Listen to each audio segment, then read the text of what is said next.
பிரியமானவர்களே, ஆண்டவருடைய பெரிதான கிருபையினாலே ஜெயம் கொடுக்கிற இயேசுவுக்கு ஸ்தோத்திரம் என்று சொல்லி ஸ்தோத்திரத்தோடு கூட இந்த அற்புத தீர்க்க தரிசன வார்த்தையை உங்கள் மத்தியில் பகிர்ந்து கொள்வதில் மிகுந்த மகிழ்ச்சி அடைகிறேன்.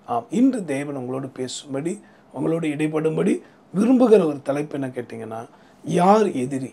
Who is enemy? இன்னைக்கு பார்த்தீங்கன்னா தேசத்தில் எந்த இடங்களில் பார்த்தாலும் கலவரங்களும் பலவிதமான யுத்தங்களும் நம்ம பார்க்குறோம் இல்லையா? உடனே எனிமி என்று சொல்லும்போது கிறிஸ்தவர்களுக்கு யாரெல்லாம் எதிரியாக இருக்கிறாங்க, அல்லது கடவுளை தேடக்கூடிய மனிதர்களுக்கு யாரெல்லாம் எதிரியாக இருக்காங்க என்று ஒரு பெரிய சப்ஜெக்ட் பேச போகிறாரு நீங்கள் நினைக்கலாம். இல்லைங்க, ரொம்ப சிம்பிளான ஒரு காரியம்தான். நம்முடைய வாழ்க்கையிலே நாம் இப்போ நிதானித்து அறிய வேண்டிய மிக முக்கியமான ஒரு பகுதி இது. எந்த மனிதர்களாக இருந்தாலும் சரி, ஒருவேளை நீங்கள் நல்ல பெரிய தொழிலதிபர்களாக இருக்கலாம், அல்லது ஆன்மீகத்தில் கடவுளை தேடக்கூடிய அல்லது மக்களுக்கு பணியாற்றக்கூடிய தொண்டாற்றக்கூடிய நல்ல குணம் கொண்டவர்களாக இருக்கலாம், அல்லது பல வகையில் ஏழை எளிய மக்களுக்கு நல்ல உணவு அளித்து உடை அளித்து இப்படி பலவித தான தர்மங்களை செய்யக்கூடிய ஒரு அருமையான பாத்திரங்களாக நீங்கள் இருக்கலாம். யாராக இருந்தாலும் சரி, எல்லா இனமொழி பேசும் மக்களுடைய மீட்புக்காக தன் விலையேறப்பட்ட இரத்தத்தை சிந்தின இயேசு கிறிஸ்து உங்களோடு கூட இடைப்பட விரும்புகிறார். தயவுசெய்து உங்கள் இருதயத்தை திறந்து இந்த வார்த்தையை அன்பாக கேட்கும்படி கேட்டுக்கொள்கிறேன். யார் எதிரி? அருமையான சகோதரி சகோதரியே, பெருமைதான் பயங்கரமான ஒரு எதிரி என்பதை வலியுறுத்தி சொல்லவே இந்த வார்த்தையை உங்களோடு பேச இருக்கிறேன். ஆக pride is an enemy for your blessings.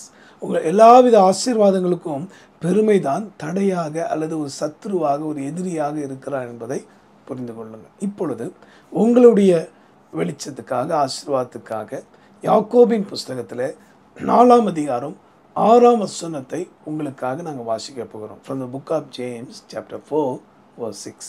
அவர் அதிகமான கிருபையை அளிக்கிறாரே, ஆதலால் தேவன் பெருமை உள்ளவர்களுக்கு எதிர்த்து நிற்கிறார், தாழ்மை உள்ளவர்களுக்கோ கிருபை அளிக்கிறார் என்று சொல்லி இருக்கிறது.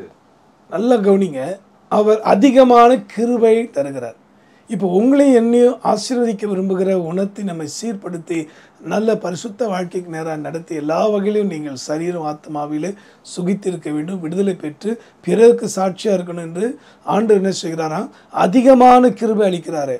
அந்த வார்த்தை ஆரம்பிக்கும் போது எப்படி இருக்குன்னா, நீங்கள் இன்னும் உயர்த்தப்பட வேண்டும், நீங்கள் இன்னும் ஆசீர்வதிக்கப்பட வேண்டும், நீங்கள் இன்னும் விடுவிக்கப்பட வேண்டும் என்று தான் கர்த்தர் விரும்புகிறார்.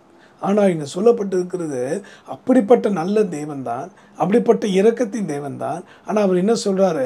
தாழ்மை உள்ளவர்களுக்கோ அவர் அதிகமான கிருபை அளிக்கிறாரு, ஆனால் பெருமை உள்ளவர்களுக்கோ அவர் எதிர்த்து நிற்கிறாரு.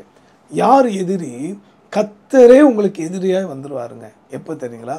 ஒருவேளை இன்றைக்கு உங்களுடைய இல்லற வாழ்க்கையின் நன்மையை கெடுக்க, உங்கள் வியாபாரத்தின் வளர்ச்சியை கெடுக்க ஒரு சிலர் பலவிதமான மேஜிக் பவர்ஸை யூஸ் பண்ணலாம், இல்லை ஒரு சில பல வகையில் உங்களுக்கு விரோதமாக தூற்றி திரியலாம், பொய்யா ஊதலாம், இன்னும் பலவிதமான தீமையை செய்யலாம். ஆனால் அவைகள் வந்த வேகத்தில் திரும்பி போய்டுன்னு கர்த்தர் சொல்கிறார்.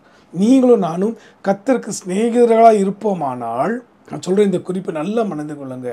If you have friendship with Jesus, if you feel that Jesus your best friend the world, இந்த உலகத்தில் இயேசுதான் உனக்கு சிறந்த நண்பர் என்று நீ உணர்வாயானால், அல்லது இயேசு கிறிஸ்துவோடு நீ நடக்கிற வாழ்க்கை உனக்கு இருக்குமானால், மறுபடியும் சொல்கிறேன், யார் உனக்கு விரோதமாக தீங்கு செய்தாலும் அவைகள் வந்த வண்ணமாக 7 மடங்கு திரும்பி போயிடும், சிதறப்பட்டுடும். இட் வில் பி ஸ்கேட்டர்டு, அதாவது எல்லாம் சிதறப்பட்டுடும்.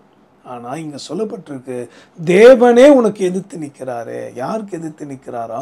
பெருமை உள்ளவர்களுக்கோ கர்த்தரே எதிர்த்து நிற்கிறாரு. இது ஒரு பயங்கரமான வார்த்தைங்க. பேசும்போதே நடுக்கம் வருதுங்க. பிரியமானவர்களே, இன்றைக்கு நம்மை சிந்தித்து பார்ப்போம், இருதயத்தை நேராக்குவோம்.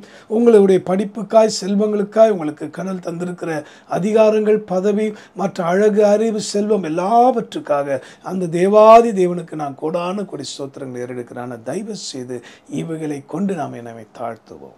எல்லாம் நிறைந்தவர் தான் சேனைகளை கர்த்தர். அப்போ இதை உபதேசிக்கிற, இதை சொல்லுகிற, அல்லது இதை செய்யும்படி நமக்கு பலன் கொடுக்கிற இயேசு பிரான் எப்படி வாழ்ந்தாராம், அவர் எப்படிப்பட்டவராக இருந்தாராம்? வாசிக்கலாமா? பிலிப்பியன் புஸ்தகத்தில் 2ஆம் அதிகாரம் 8ஆம் வசனத்தை நம்ம வாசிக்க போகிறோம். From the book of Philippians chapter 2 verse 8. அவர் மனுஷரூபமாய் காணப்பட்டு மரண பரியந்தம், அதாவது சிலுவையின் மரண பரியந்தமும் கீழ்ப்படிந்தவராகி தம்மை தாமே தாழ்த்தினார். இயேசு கிறிஸ்து இன்னைக்கு உலகத்தில் பார்த்தீங்கன்னா, நான் ஒரு காலத்தில் இருளில் வந்தபோது உங்களில் ஒருவனை போல தான் பலவிதமான மனிதர்களுடைய கற்பனையினால் உருவாக்கப்பட்ட பல காரியங்களுக்கு அடிமைப்பட்டு கிடந்தேன். ஆனால் ஊருக்கு தான் உபதேசம், தனக்கு இன்னும் வாழ்கிறவங்கள தான் நான் பார்த்துருக்கேன். அவைகள் தான் அப்படி போதிக்கிறது அதிகமாக இருக்குது. ஆனால் இயேசு கிறிஸ்து கிருபை அளிக்கிறவர் தான். ஆனால் அவர் எப்படி தேவனுடைய பிதாவின் கிருபையை பெற்றார்? அதிகமான கிருபை பெற்றவர் அளவில்லாத கிருபையை தம்மை அனுப்பின பிதாவிடத்தில் எப்படி பெற்றார்? இங்கே வாசிக்கிறோம், அவர் மனுஷ ரூபமாக காணப்பட்டாலும் தேவனுடைய செல்லக்குமாரனாக இருந்தாலும் அவர் என்ன பண்ணாராம்? மரண பரிந்தும், அதாவது சிலுவை பரிந்தும் தன்னை தாழ்த்தினார். பார்த்தீங்களா? யார் நம்முடைய வாழ்க்கையில் எதிரினா? பெருமை தாங்க. நம்முடைய இருதயத்தில் பெருமை வைத்துக்கொண்டு என்னதான் வெளியே நாங்கள் அன்பாக இருப்பது போல, தாழ்மையாக இருப்பது போல ஒருவேளை ஜனங்களை ஏமாற்றக்கூடும். உன் மனைவி, கணவன், பிள்ளைகளை, உன் நண்பர்களை, உன்னை சுற்றில் இருக்கிற உன் சமுதாய மக்களை ஈஸியாக ஏமாற்ற முடியும். ஆனால் மனுஷனோ முகத்தை பார்க்கிறான், கர்த்தரோ இருதயத்தை பார்க்கிறார் என்ற வார்த்தையை மறந்துடாதீங்க. மறுபடியும் சொல்கிறேன், அந்த இருதயத்தில் இருக்கிற பெருமை தான் மனுஷனுடைய வாழ்க்கையை ஜீரோவாக்கி கொண்டிருக்கிறது. ஆக எங்கேயோ ஒரு உயர்ந்த இடத்துல, மேன்மையான இடத்துல இருக்க வேண்டிய நீங்கள் ஏன் இன்னும் உங்கள் வாழ்க்கையில் இப்படிப்பட்ட தரித்திர நிலைமை? ஆவிக்குரிய வாழ்க்கையிலும் செழிக்க முடியல, உலக ரீதியான வாழ்விலும் மேன்மையான இடத்துல வர முடியல. காரணம் என்ன?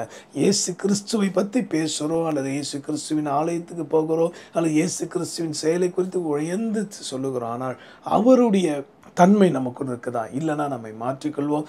கடைசியாக ஒரு ஆலோசனை சொல்லி நான் ஜெபிக்க போகிறேன். யோவானின் புஸ்தகத்தில் 13ஆம் அதிகாரம் 14ஆம் வசனத்தை நீங்கள் வாசித்து பார்த்தீங்கன்னா, இயேசு என்ன செய்ய சொல்லியிருக்கிறார் நம்முடைய வாழ்க்கையில்? தாழ்மை என்பது தற்காலிகமாக மாத்திரமல்ல, அது நிரந்தரமாய் நித்தியமாய் நம்மோடு இருக்க வேண்டும். வாசிக்கலாமா?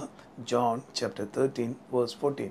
ஆண்டவரும் போதகருமாகிய நானே உங்கள் கால்களை கழுவினது உண்டானால் நீங்களும் ஒருவருடைய கால்களை ஒருவர் கழுவ கடவீர்கள். இயேசு எப்படிப்பட்ட காரியம் செஞ்சு காட்டினார் பாருங்க. அவர் ஒரு மாதிரியாய், அதாவது அவர் ஒரு set an example, isn't it? அவர் அப்படி ஒரு எக்ஸாம்பிள் லைஃப் வாழ்ந்தாருங்க. அவர் என்ன பண்ணார்? தன் சீஷர்களுடைய காலை கழுவினார். ஆண்டவர் என்று புகழப்படுகிற உங்களால் நானே ஆண்டவரும் போதகரமாக இருக்க நானே உங்கள் கால்களை கழுவேனானால் நீங்களும் ஒவ்வொருடைய ஒரு கால்களை கழுவுது எதை செயல்படுதுன்னா, கால்களை கழுவுது என்பது மனுஷன் தன் பாதையை சீர்படுத்தி கொள்ளுகிற ஒரு பாதை, ஒரு காரியம் என்று எடுத்துக்கொள்ளலாம். இன்றைக்கு ஒருவரை தாங்கணும், ஒருவரை கனம் பண்ணணும் வேதம் சொல்லுது. ஆனால் இங்கே சொல்லப்பட்டது இயேசு செய்ததை நாம் செய்கிறோமா? தயவு செய்து நம்மை மாற்றிக்கொள்வோம். தயவு செய்து மாயமாலத்துக்கு இடம் தர வேண்டாம்.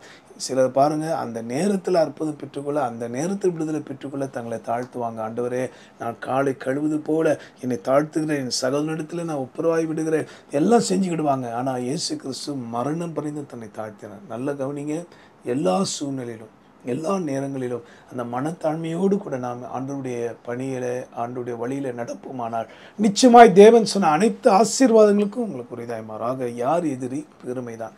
அந்த பெருமையை அழிய ஒரே வழி மனத்தாழ்மை மாத்திரமே. இந்த மனத்தாழ்மை எப்போது வரும்? என்றைக்கு நம்முடைய இருதயத்தில் இயேசு கிறிஸ்துவை குறித்த அன்பு பெருக்கெடுத்து ஓடுகிறதோ, வேத வசனத்தை குறித்த பக்தி பெருக்கெடுத்து ஓடுகிறதோ, அப்பொழுதுதான் இந்த உண்மையான மனத்தாழ்மை தற்காலிகமாக இல்லை, நான் சொல்லுறது நிரந்தரமாய் காணப்படும்.